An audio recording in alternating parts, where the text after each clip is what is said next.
Joining us now is a congressional candidate for New York's 6th District, Mel Gagarin. Welcome to the Damage Report. Hi, thanks for having me. Glad to have you here. So talk to me about this race. We love to, whenever we have a candidate on, especially for the first time, we want to get to know a little bit about their background, how they got involved in a run for Congress. So tell us about yourself. Sure. Right now, I'm a stay-at-home dad. I'm raising 3 children with my wife here in Kew Gardens, Queens. I entered the sort of political world when I came to New York back in 2006. I was born and raised here in Queens, but I went to school down at American University. I worked for an organization there called the National Foundation for Women Legislators for a bit before I came to New York. I worked for New York State Senator Jose Serrano, Congressman Anthony Weiner. I ran for city council actually in 2009. Once that didn't work out, I thought I was done with electoral politics. Decided I really wanted to focus on specific issues that I cared about. I worked for the NAACP Legal Defense Fund, a short stint at Planned Parenthood in New York City, and then I went to the public policy advocacy space, working at the intersection of criminal justice reform, higher education, and women's rights, before I stepped back to do the stay-at-home dad bit. But after 2016, it was sort of hard to ignore what was happening in the country, and slowly worked my way back into the electoral world, sort of inspired by AOC, being a field lead on the Tiffany Caban campaign, and sort of seeing that the energy and the movement that we have going on here in New York really inspired me to stand up for my community and take on the incoming congresswoman. Yeah, and so look, as you just described, I mean, despite not holding public office, you have more of a history than a lot of the candidates that we talk to, and you're in an area that, as you point out, is sort of a hotbed for these sorts of candidacies. People like AOC, Tiffany Caban as well. And so tell me about this district, because you're running for the 6th District. There is an incumbent as well as a couple of other candidates who are running. So give us a little lay of the actual district and your competition. Sure. So I think that one of the things that I find really special about my district is that it's the only congressional district in New York City that encompasses, it's made up entirely of Queens. So it's incredibly diverse. Over 51% of our community members are foreign born. So odds are, if you're not an immigrant yourself, you're the child of one, like I am. My father immigrated here from the Philippines when he was 19.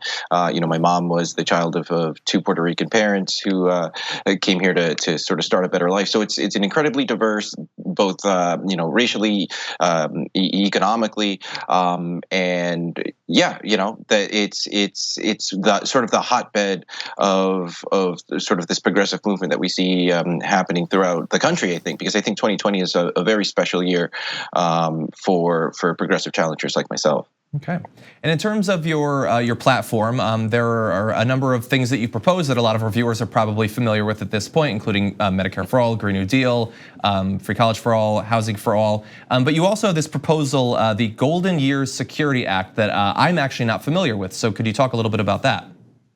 Sure. So that was sort of inspired by seeing what my grandparents went through in their end of life years. So I was raised primarily by my mom, who was a single mom and a nurse. She worked the night shift pretty much till she retired 3 years ago.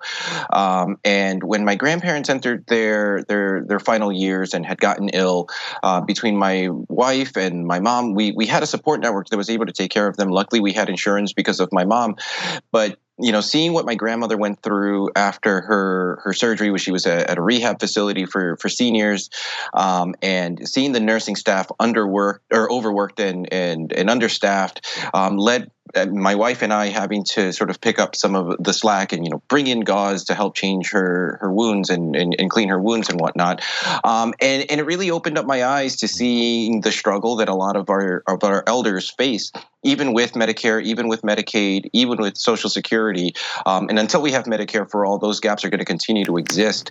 And so what I wanted to do was think of some type of policy that would help fill in those gaps, so that we can make sure that our elders are not facing their golden years in economic insecurity. This would require moving or transitioning our elder care services and nationalizing those. That also means we have more accountability, that we're able to create better paying union jobs for our nursing staff, and making sure that, whether it's home care services, because not every state covers home care services for our elders, that if a family needs to make a choice about assisted living for a loved one, that financial burden isn't solely on those folks, that we are able to step in and take care of that for people. Well, that sounds like a great idea, and honestly, it's not something that I hear much conversation about in congressional races or even in the Democratic primary. You don't hear much of a focus on it, and especially even like pragmatically, it's a big voting block, and it seems odd that it gets so little attention at a national level. And so, good on you for focusing on it. If people want to find out more about your candidacy and your platform, where should they go to get that information? That's www.melforprogress.com. Mel Gagarin, candidate in New York's 6th District. Thank you so much for joining us today. Thanks for having me.